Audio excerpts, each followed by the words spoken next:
Hejsan hej, I am PixelPia, and today I want to talk to you about 6 different ways you can communicate on Facebook. Let's move over to my computer. The first and maybe obvious way is to write posts. You can write a post on your own timeline, and you can write posts on someone else's timeline. If you write a post on a friend's timeline, you should be aware that the visibility of your post depends on your friend's settings. Say for example that you write on my timeline, and I have the settings to show my posts to only friends. That would mean that your post on my timeline will be seen by my friends. If I, on the other hand, have my post set to be public, your post on my timeline will be public. The next step is to comment on posts on friends' timelines. By writing comments, you don't just reach the person who wrote the original post. You also reach everybody else that has commented on this post. If you want to reach a specific person with your comment, it's a good idea to use the third method, tagging.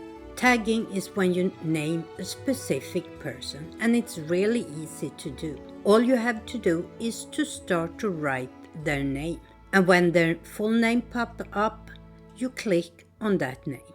You can only tag people that you are connected to in some way, like your friends, other members of a group you are in, or people you have already had a communication with.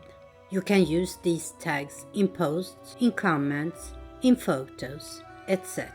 But remember, don't overuse tags. Just tag a person when it's something that is relevant for them to see. The fourth method is to share someone else's posts. You can share other people's posts in many places, on your own timeline, on someone else's timeline, in a group, on a page that you manage, and even in an event.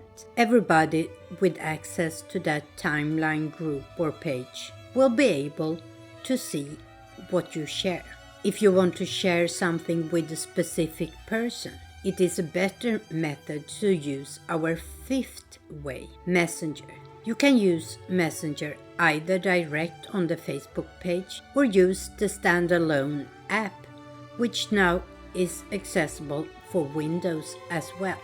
And the thing you write in the Messenger will pop up as a notification for the person you are connecting with.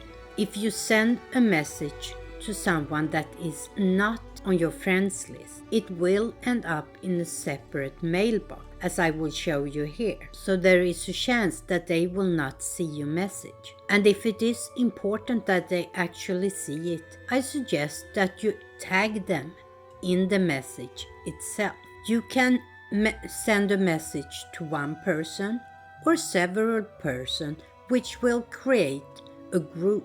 And just as with tagging, it is important that you don't overuse this function. Within Messenger, you can also create what Facebook call rooms, but I will return to them in my next video. You can also use Messenger for voice and video calls. And if you and your friend or friends are online at the same time, you can use the sixth method, instant chat. This uses the same functions as Messenger, but you are online and have a conversation in real time. I hope you learned something today that can be helpful to you and your communication on Facebook. Next time, I will talk about, as I said, rooms, but also about Facebook stories. So if that is something that interests you, I suggest you hit the little subscribe button and the bell so you get notified on when I upload. And remember, never stop learning.